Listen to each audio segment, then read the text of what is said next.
Vijayawada university మంచి భవిష్యత్తు కోసం తెలుగు విద్యార్థులు ఇష్టపడే యూనివర్సిటీ. కాల్ 9059052378 9059052379.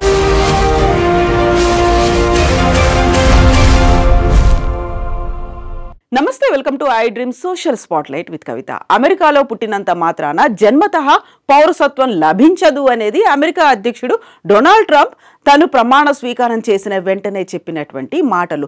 దానికి తోడుగా అమెరికా ఉపాధ్యక్షుడు జెడి వాన్స్ కూడా అలాంటి వ్యాఖ్యలే చేశారు. గ్రీన్ కార్డ్ ఉన్నంత మాత్రాన శాశ్వత నివాసం లభించదు అనే మాటల్ని మనం ఎలా చూడాలి? మనతో పాటుగా ఉన్నారు Center for Human Security Studies founder doctor Ramesh Kanneganti garu. Hello doctor Ramesh గారు, నమస్తే అండి. సో మనం అమెరికాకు సంబంధించి చూసుకుంటే చాలా క్యూరియస్గా ప్రపంచ దేశాలన్నీ ఎదురు చూస్తుంటాయి.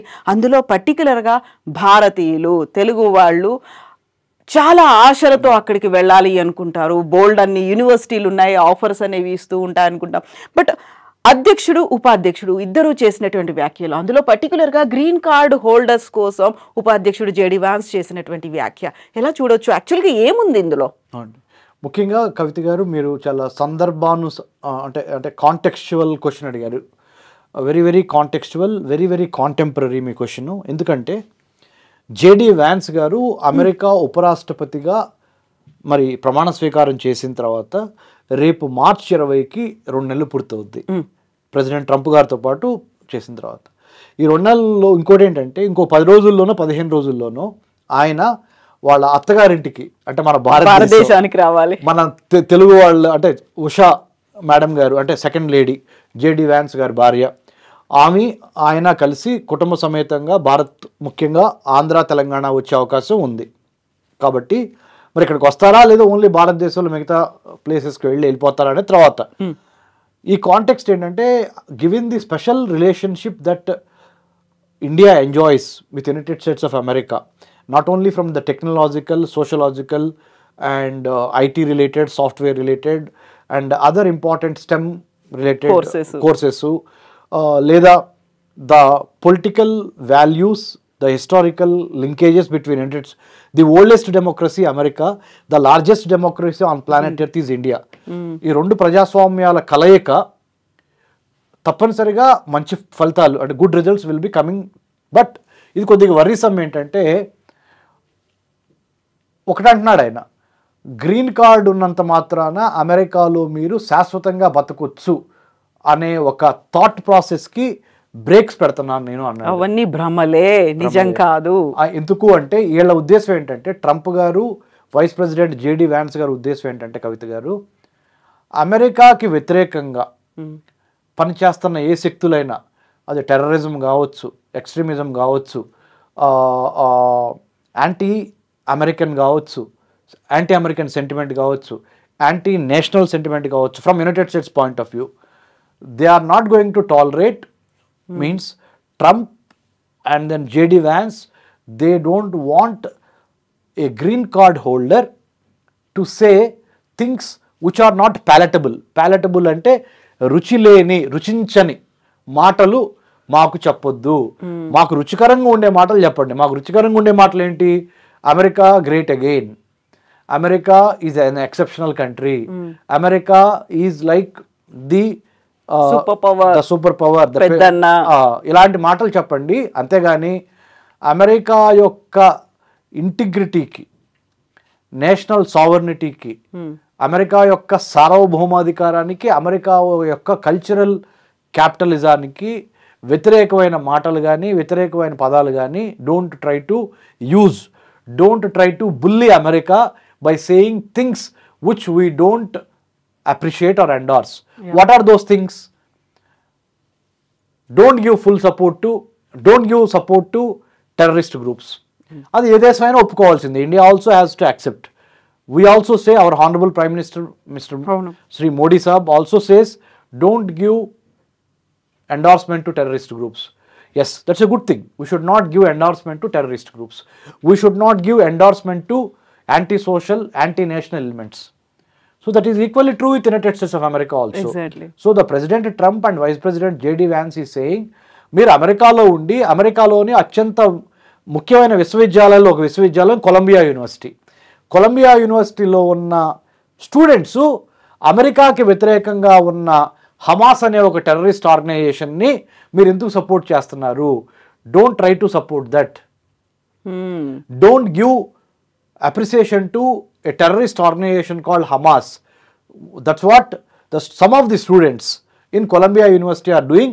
That's why I am cutting the federal aid or I am cutting the funding to Columbia university అని చెప్పి దాంతోపాటు ఇంకేమని చెబుతున్నాడు, ఎవరైతే అమెరికా యొక్క శత్రువులను మెచ్చుకుంటారో వాళ్ళకి అనుకూలంగా ప్రొటెస్ట్లు చేస్తూ అనుకూలంగా ప్రొటెక్ట్ చేస్తారు, అమెరికాలో ఉండి అమెరికన్ గవర్నమెంట్కి వ్యతిరేకంగా వేరే దేశస్తుల్ని, వేరే దేశం యొక్క టెర్రరిస్ట్ కానీ ఎక్స్ట్రీమిస్ట్ కానీ వేరే దేశం యొక్క మరి శక్తులను కానీ మీరు ప్రోత్సహిస్తే మీకు గ్రీన్ కార్డు ఉన్నా కానీ మిమ్మల్ని తిరిగి డిపోర్ట్ చేసేస్తాము, మీరు ఏ కంట్రీ నుంచి వస్తే ఆ కంట్రీకి.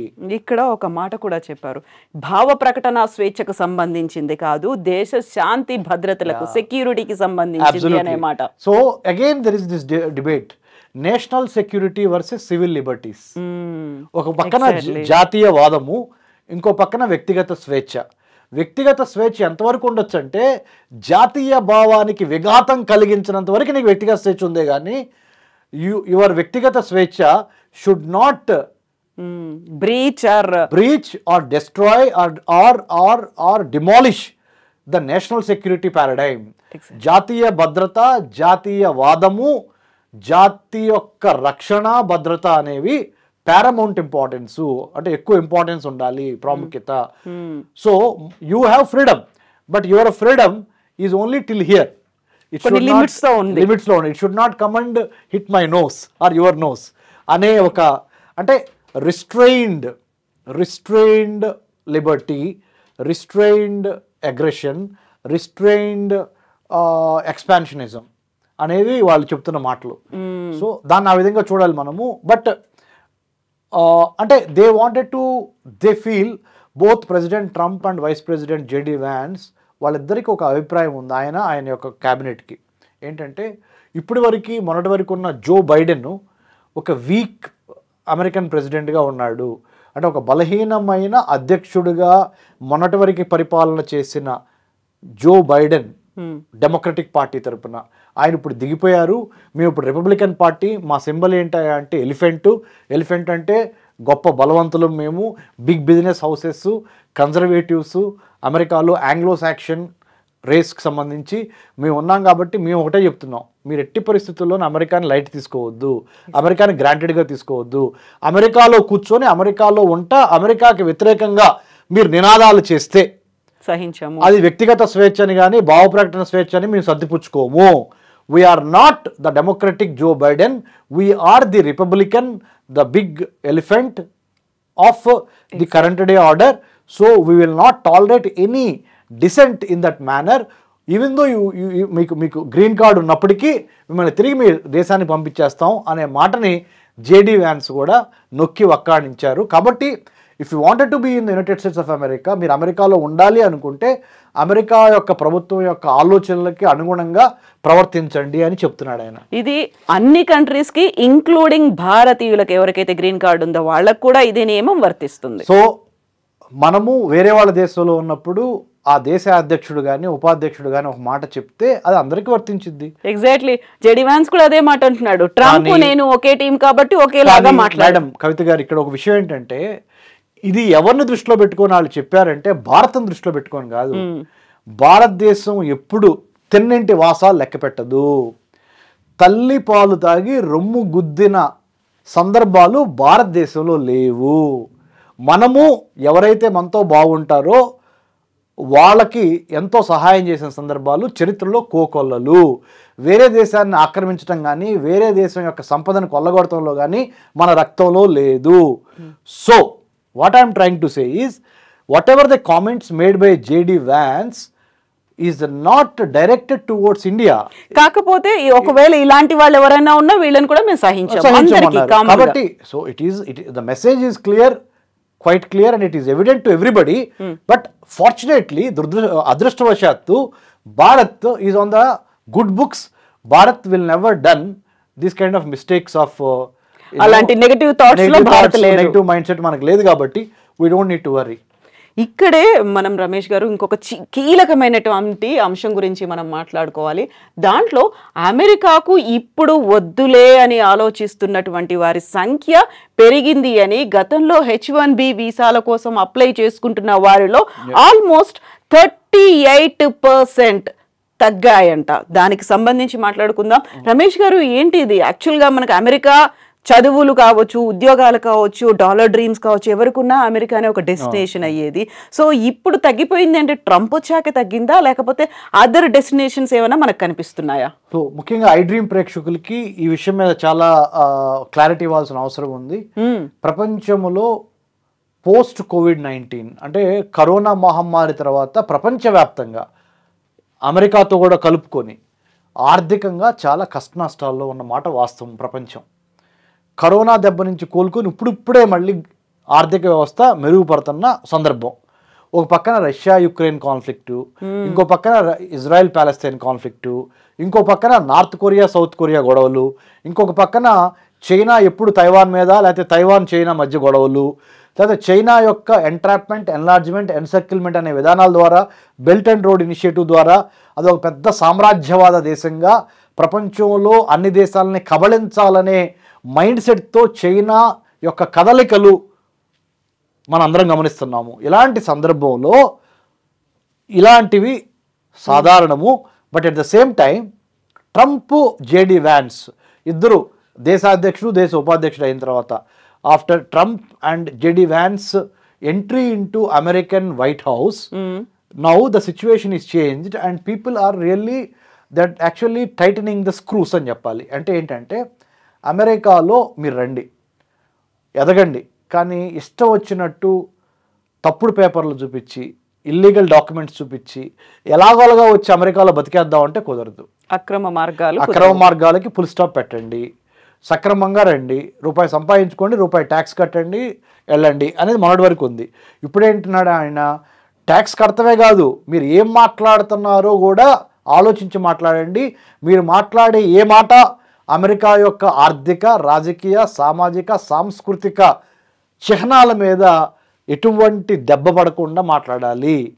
అలాంటప్పుడే మీకు ఇస్తామని చెప్తున్న తరుణంలో డెఫినెట్గా H1B వీసాల సంఖ్య తగ్గించి లోకల్గా ఉన్న పాపులేషన్కి ఎక్కువ విద్య, వైద్యం, ఆరోగ్యం, ఉపాధిలో మెరుగుపరిచే విధంగా చేయాలనేది make America great again, MAGA MAGA అనేది ట్రంప్ చెప్తున్న మాట వాస్తవము. అందులో భాగంగానే తగ్గింది. కానీ ఎంత తగ్గినా కానీ Indian students will be number 1 to get the visas. Even 38.6% తగ్గినప్పటికీ కూడా మనమే నెంబర్ 1 ఎందుకుంటాము అంటే madam, science, technology, engineering, mathematics, medicine కోర్సెస్లో భారతీయులు డెఫినెట్గా they are very good, they are talented, their knowledge, their skill and their attitude which has been groomed by our Indian ethos and Indian family values, cultural roots. We are very good with these courses. Technologically, socially, economically, emotionally, spiritually మనం చాలా బ్యాలెన్స్డ్గా ఉంటాం. కాబట్టి మన Indians will be welcomed again back to any other part of the globe. United States needs more Indian talent and youth to work in the IT, software or bio or defence, whichever field you say. So మనం భయపడాల్సిన అవసరం లేదు. And next topic ఏంటంటే, అప్పట్లో top 3లో Hyderabad ఉండేది, Trump 2.20 కంటే ముందు ఎక్కువ ఉండేది. బట్ ఇప్పుడు ఆ పరిస్థితి లేదు అనేది, టాప్ 3 నుంచి పడిపోయింది అనేటువంటి వాదన అనేది. ఎస్, అయినప్పటికీ హైదరాబాద్ నుంచి ఎక్కువ US కాన్సులేట్ ద్వారా హైదరాబాద్ నుంచి వీసాలు ఎక్కువ తీసుకొని వెళ్తున్న వాళ్ళ సంఖ్య ఇప్పటికీ ఎక్కువే ఉంటుంది, రేపైనా ఎక్కువే ఉంటుంది. కాకపోతే ఒకప్పుడు స్లాట్స్ దొరకలేదు, ఇంటర్వ్యూ స్లాట్స్ కోసం బాగా ట్రై చేసేవాళ్ళు, ఢిల్లీకి వెళ్ళాలా, చెన్నై, కోల్కతా అని చూసేవాళ్ళు. ఇప్పుడు తగ్గింది అనే వాదన ఉంది, వార్త ఉంది. తగ్గినప్పటికీ కొద్ది గొప్ప మాత్రమే తగ్గటం. ఒక 3 సంవత్సరాలు ఓపిక పడితే మళ్ళీ తిరిగి నెంబర్ 1 అవుతాం. మనము ఇప్పటికీ నెంబర్ 1గానే ఉంటాము. కాకపోతే ఏంటంటే ఈ 3 yearsలో ట్రంప్ ఎటువంటి నిర్ణయాలు తీసుకుంటాడు అనే దాని మీద ఎవరికి అవగాహన లేదు. కాబట్టి we have to wait and watch. మనకి రాజకీయ జోస్యము ఎలా కొంతమంది చెప్తారు, పొలిటికల్ పామిస్ట్రీ లేదా ఆస్ట్రాలజీ, అలా మనం అన్నీ చెప్పలేము. But what I'm trying to say is going by the meritorious nature of the Indian students. True, America needs talented work force. India has talented workforce. That's why, therefore, India will be much more sought after destination for Americans. ఇక్కడ మనం వెళ్ళి వాళ్ళ దగ్గర పనిచేయటం అనే దాని మీద మనం ఎంత గర్వంగా ఫీల్ అవుతున్నాం, మా వాళ్ళు అమెరికాలో ఉన్నారని. Americans also wanted more number of Indians to be there because of our talent, knowledge and skill. So ఇప్పుడు H1B వీసాలకి తగ్గినప్పటికీ కూడా అదర్ ఆప్షన్స్ అనేవి కూడా ఉన్నాయి. అమెరికాకి వెళ్ళాలంటే ఎలా వెళ్ళొచ్చు అనేది, అదర్ వీసాస్ ఏమున్నాయి, అదర్ వీసాస్ మీద ఇప్పుడు ఉదాహరణ F1 student visa, H1B, L1, M1 visa, exceptional కేటగిరీకి ఉన్న సైన్స్, టెక్నాలజీ, ఇంజనీరింగ్, మ్యాథమెటిక్స్ లో ఎక్సెప్షనల్స్ కి ఇచ్చే O1, EB, తర్వాత అవుట్ స్టాండింగ్, ఇట్లా exchange of visitors, J1, J2, B1, B2 is business trips కి వెళ్ళేవాళ్ళు, టూరిజం బిజినెస్ ట్రిప్ అది ఉన్నాయి, ఆర్ విజిటర్ వీసా అంటారు దాన్ని. సో ఇండియన్స్ కి ఏ మాత్రము ఇండియాకి వచ్చే నష్టం ఏం లేదు మేడం, ఇండియన్ స్టూడెంట్స్కి వచ్చే నష్టం ఏం లేదు. కాకపోతే నాది ఒకటే విజ్ఞప్తి ఏంటంటే, ఇదివరకు ఇట్లాగా ఏదో ఒక విధంగా అమెరికా ఫ్లైట్ ఎక్కి అమెరికా వెళ్ళిపోదాం అని అనుకోవటం కన్నా అసలు అమెరికా ఎందుకు వెళ్దాం అనుకుంటున్నాం అనే క్లారిటీ నెంబర్ 1.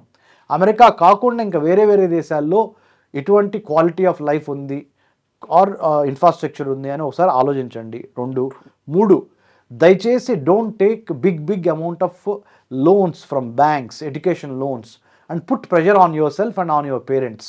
మీ తల్లిదండ్రుల మీద, మీ మీద అనవసరంగా ఒత్తిడి పెంచుకోవద్దు. లక్షల బ్యాంకు లోన్లు తీసుకొని దయచేసి మెరిట్ స్కాలర్షిప్స్ మీద దృష్టి పెట్టండి. మా centre for Human Security studies నుంచి నేను చెప్తున్నాను madam, I have a doctorate in American studies చెప్పాను నేను. I will help students who wants to go abroad on merit basis. There are n number of scholarships available, not only in the United States, but 15 countries. The Government of India, Ministry of Human Resource Development has signed MOU with UK, Australia, Norway, Sweden, Sri Lanka, Turkey, Israel, ఇలాంటి countries, Mexico, ఇలాంటి కంట్రీస్లో చదువుకోవడానికి, Japan, France, south Korea, ఇలాంటి దేశాల్లో చదువుకోవడానికి government of India MOU sign చేసింది. ఇది కాకుండా అమెరికాలో చదువుకోవడానికి యుఎస్ ఇండియా ఎడ్యుకేషన్ ఫౌండేషన్ ఉంది. దాంట్లో యుఎస్ ఇండియా ఎడ్యుకేషన్ ఫౌండేషన్లో భాగంగా కవిత గారు మన students who wants to study in the United States of America without taking any education loan, they can opt for Abdul Kalam fellowship ఉంది, నెహ్రూ ఫెలోషిప్ ఉంది, Fulbright junior, Fulbright senior ఉంది, Hubert Humphrey ఉంది, IVLP ఉంది, Rhodes scholarship ఉంది. There are many scholarships. Try to prepare for those scholarship interviews the way that you prepare for your Group 1, Group 2 or UPSC civil services. Put the same amount of effort here and then you can definitely make it great on your own without taking a loan. You can send back money home. Exactly. అక్కడ మళ్ళీ టెంపరీగా ఎక్కడో work చేయాలి అనే అది కూడా పెట్టుకోకుండా short term లో వర్క్ చేసుకుంటూ ఉండకుండా కూడా ఫుల్ ఫ్లెడ్జ్డ్ గా మనం ఏ పని కోసం అయితే వెళ్ళామో దాన్ని కంప్లీట్ చేసుకొని రావచ్చు. ఎస్ రమేష్ గారు, thank you so much. Thank you, Kavita. Thank you.